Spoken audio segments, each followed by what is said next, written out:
Welcome, Amakhosi Network. Welcome to the channel, guys. It's been a good weekend for Kaizer Chiefs.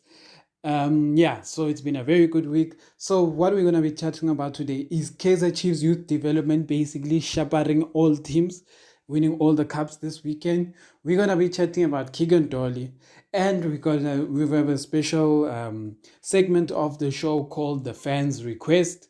And this is a request that comes from Rendani. He asked me to chat about a few things.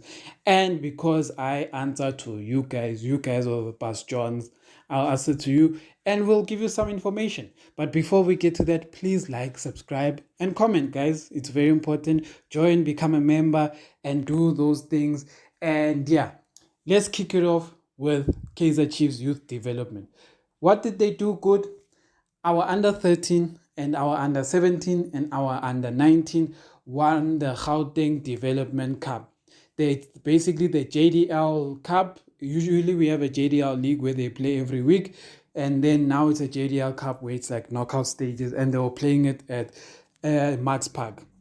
So the under 13s went and won 3-2. Utiamo, the boy I mentioned to you guys that had scored about 46 goals or something like that in 30 games for under 13. He scored a brace on that day. We won 3-2. And well done to the under 13s. And then the next game was the under 17s. The under 17s won on penalties 4-2. They did well as well. They did a good job. They won on penalties. Not easy winning penalties, but they did win. And then there's the under 19s. And yeah, I wanted to mention who's playing under 17s. Vicky. Vicky is playing under 17s. It's interesting that he's playing under 17s. He signed the Chiefs' first team contract, but he's playing under 17, not under 19, which is an interesting thing. But maybe they don't believe he's ready. But anyway, then the under 19s played, and the under 19s won 4-1. So we had 3 cups in one weekend, and we won all of those finals. And yeah, they won 4-1. Mfundo Villa guys scored a goal. There's a player who scores crazy free kicks.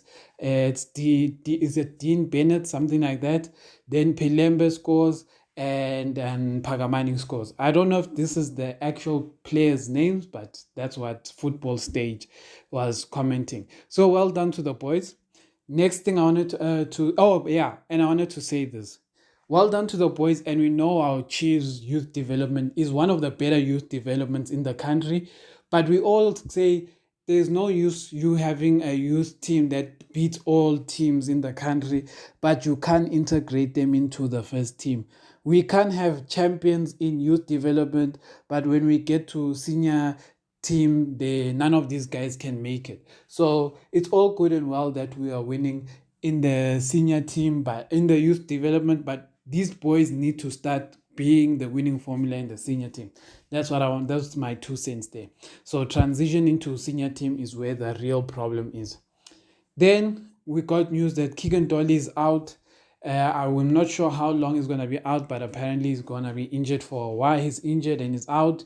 My biggest worry about when it comes to Keagan Dolly is that when Keagan Dolly started playing, we started doing well, better on set pieces. Now with Keagan Dolly out, we are going back to not utilizing our set pieces as well. So the crosses for Aboranga, etc. won't happen. But at the same time, now this is where I am being harsh. I'll also agree I'm being a bit harsh. But we can't have a player who earns 1.5 million and is always injured. It's the same issue we had with Kama Billiard, always injured, but is getting paid the most. Why would you have your player who gets paid the most always injured? In the past few seasons, Dolly and Billiard are always injured, but together their salaries make about 2 million plus, I'm sure. 2 million plus a month, but they always injured. So what I'm trying to say is that with this money that these guys have, we can have we cannot even 3. We can have 4 to 6 top quality players. When I say top quality, I mean like if you take if you take 2 million, it's basically 500k. 500k per top quality player. We're not saying small players, we're saying top quality. Break it even further, you into 5 players, it's 400k. You see, 400K for top quality players. 5 of them, you pay them that amount instead of 2 players who are always injured. You know what I'm saying? So it's like a Mendieta and all of these things. One day I'm going to make a video of the players I think Chiefs should start looking at, trying to buy, but not now. So the next one is the fans' request. So fan request is a new segment I'm doing where you guys ask me to chat about something and I do and I go and do and I think of my answers to it, etc. One big one that is coming either this coming week or the following week is one where I'll be chatting about the co-founder of Kaizer Chiefs that Kaizer Chiefs no longer talks about. And we have to ask ourselves why. And maybe this is the reason why we're having a trophy drought, because there's someone who is important and never gets acknowledged. So that's one thing. But today we have a fan request by Rendani. Rendani basically picked up some things on how Kevin Johnson is playing and some changes Kevin Johnson wants to make. You guys are going to see, I'm going to put up his comment on what Kevin Johnson wants to do. And he asked, what is my view on this? First one is Mashiani playing at left wing. What is my view on this? Mashiani playing at left wing is something even Arthur Zwane tried. It's something even Gavin Hunt tried. And in my opinion, it's actually his best position. And I know a lot of you will say, hey ha. But I feel like Mashiani is kind of a bobo in defense. So I feel like if he plays at left back, not at left back, as a left wing, we know he has some sort of qualities as a defender. So when teams are pressing us, when he drops back, he will add a defensive element to support the already there left back. But his focus must not be being a left back. His focus must be a left wing. So he must just continue in training. He must not train to be a left back. He must train to be a left wing, left wing, left wing. And why am I saying this? I'm saying Mashiani, I think his chance of being a left back is past. I don't think he can be a quality left back, but I think he still has a chance to be a quality left wing. So why am I saying this? Because I feel like if he just goes and focuses on creating space for himself, crossing, creating combinations, etc., he will create so many. He has an amazing left foot. So he will find and he can score goals. I think one thing that is coaches have failed Mashiani about is getting him in the box. The boy knows how to score goals. The boy knows how to score goals. The boy knows how to kick set pieces. The boy is good as a left wing. It's just that he's caught between being a left wing and a left back. So he doesn't know where he fits in. So I'm saying they must make him focus to be a left back. A left wing, sorry. And just continue creating goals and trying to score, create goals, try to score, be combination. But then the thing that he will always have at the back of his mind is that he somewhat knows how to defend. So when teams are pressing us, etc., and we need our attackers to defend more, it would be nice knowing that Happy Mashiani already has the ability to defend. So that's why I'm saying it's a positive. So for me, if Kevin Johnson switches Mashiani to a left wing, I think it's positive, because having this thing of only having Modi and all these guys, it doesn't always work. And it's nice to have someone who actually knows how to cross the ball. And then Dove, center back, I have been saying for years, this is another one, Dove being played at center back.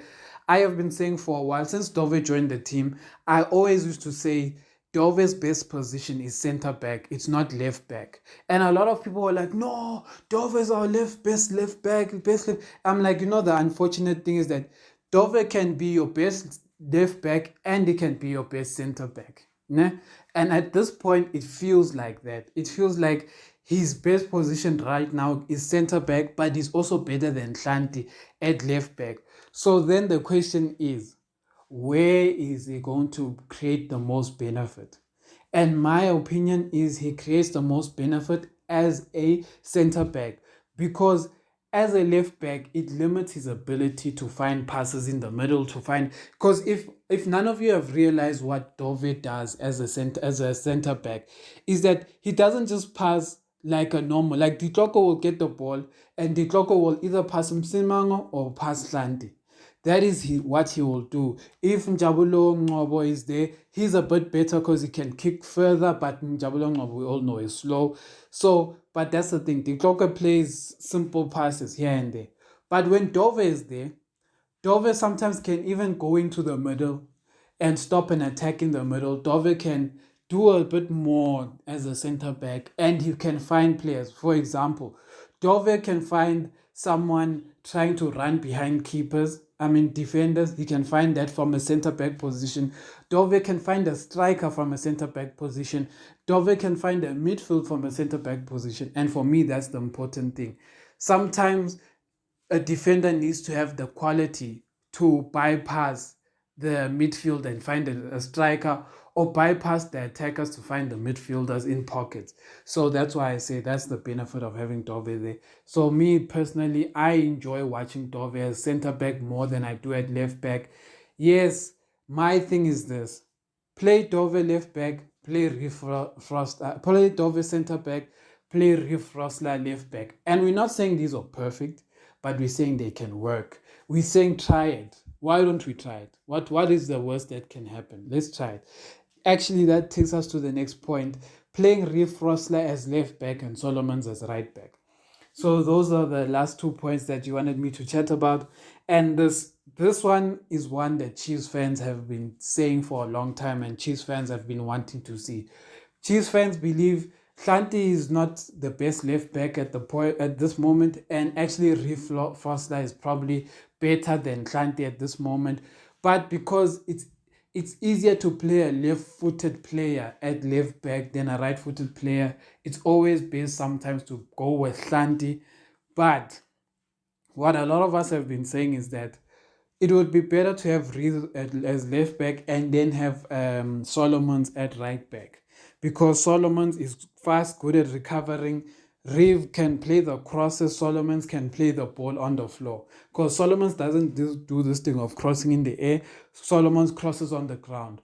But when we have Hlanti and Reeve Frosler, they both cross in the air. So it doesn't create like variation in the game. But Solomons plays 1-2s and then he goes and he kicks on the ground. That is Solomon's, or he even finds himself coming out and end up having shots on goal. So that's what Solomon's brings as a right back.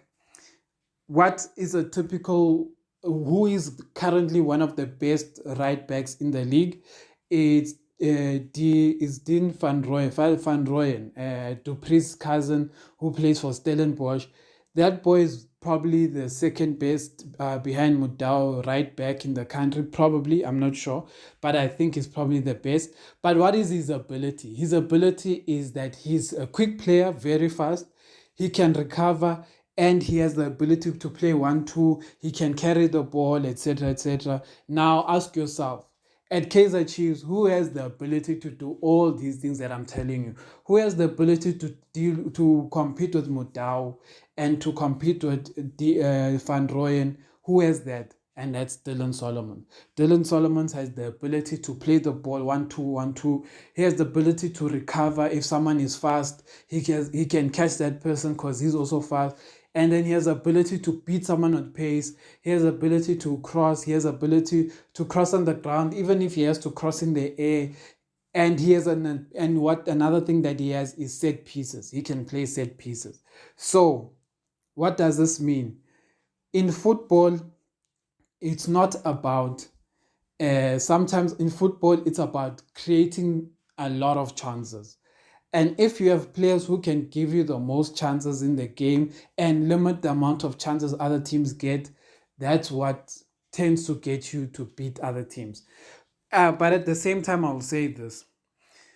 Chiefs, this is now another thing I'm adding. All the best teams in the world cannot be the best and cannot win a title without a proper keeper. Why am I saying this? Liverpool was trying to compete for Champions League and that Karalas or whoever his name is was making them lose. They got Ellison, they won the league. They won Champions League, Liverpool started to dominate. Keeper. Then who else came? Manchester City had Hart, when Pep joined, had Hart. Pep was like, no, Hart can't play. They bought Valdez. Then Pep was like, no, Valdez is fine for now, but he can't play. Then they finally brought that Brazilian goalkeeper. I forgot his name for whatever reason. And then now they're winning cups for days. They no longer struggle. Manuel Neuer, Bayern Munich. Bayern Munich has been winning. I don't know. I think they're now on the 10th, 11th, or 13th league win in the row, but it's built on a solid keeper, Neuer. Barcelona, Ter Stegen, built on a solid keeper. Real Madrid, Courtois, built on a solid keeper. All of these teams have the same thing in common. Manchester United, Onana, you know the problem. Chelsea, they had Abu Kepa, they had all these guys, and you know what happened there. So what am I saying? Good teams are built on a good spine. What is a good spine? A solid keeper, a solid defender, center back, a solid midfielder, and then a deadly striker. Those four positions win you titles. But yeah, thank you for watching, for listening to the channel. Amakhosi for life. It's a new week. Chiefs is going to be playing this coming week. I hope you're ready. It's going to be a good week. We're going to have more content, and I'm excited to see what our boys are going to do. Amakhosi for life. And yeah, before I end the channel, well, not channel, I mean video, we have our player fan comments of the week, and in that we have two. I picked another two because I couldn't pick between the two. First one is Wangaletu. He says, firstly, happy holidays and enjoyment are in order. I trust that the channel will continue doing great and elevate to the next level. It's been a great year of content. And then it was an additional comment to the other thing that it's all in coaching. Some players like Duba, Ngobo, Shabalala, Mashiani need solid coaching. 100%. Thank you for that, Wangaletu. And that we take it. We need the channel to grow. If it was up to me, I would find a way to get this channel to get to 2K before the year ends, but it's hectic. It's getting close now. We're only on 1.8. And the next comment is Unaka Monaheng. Monaheng basically said, agree 100% with Kevin Johnson. Kevin Johnson is very good, clever coach, good for Chiefs, needs clever assistants. Mtetwa, please, guys, not come on hard on him. Still new, all you know. Good in a matter of time. Remember to call Chiefs all sorts of names to recruit Mtetwa. Yes, we did. We wanted Mtetwa. Mtetwa is here, but we also need to be patient with him. I agree with that. Fact of the matter, Kevin Johnson busy building a good and competitive team. Very clever with discipline of players lacking all color blues, as previously mentioned by our Cardoso. Cardoso did say legendary players are drinking, so a lot of people have been thinking that Cardoso was talking about Kune arriving at training drunk all along, and then says coming to young players, even if it is not come to the part. Let's say if Abomshini, please, let's talking of ill discipline. Basically, it's give young players a chance, and let's not allow ill discipline of the senior of players influence the club. And then there's a whole racism issue that it must stop, and Chiefs must get on the racism things. And yeah, basically Unaga is also saying Chiefs must focus on players, must focus on playing and not these nonsense things that are off the field. And then let's stand to the players. And yeah, guys, that is the gist of it. It was a long one. Yeah, I was saying you guys can read it. It's long. But thank you for all the comments, and thank you to the fan comments. And yeah, to another new week. Happy December to those who have not wished happy December to. And also, if you still have a chance, guys, please register to vote. I'll keep saying this for the rest until next year. Register to vote, and on the day of the votes, it's all up to you. You will choose who you want to further the country. But we are all South Africans. Even if you're not South African, push these guys to vote, to register to vote. Push them. And yeah, we love all of our people outside of South Africa. We know we have people from Botswana, Zimbabwe, Swaziland, Lesotho. Thank you to all those guys. Amakhosi for life.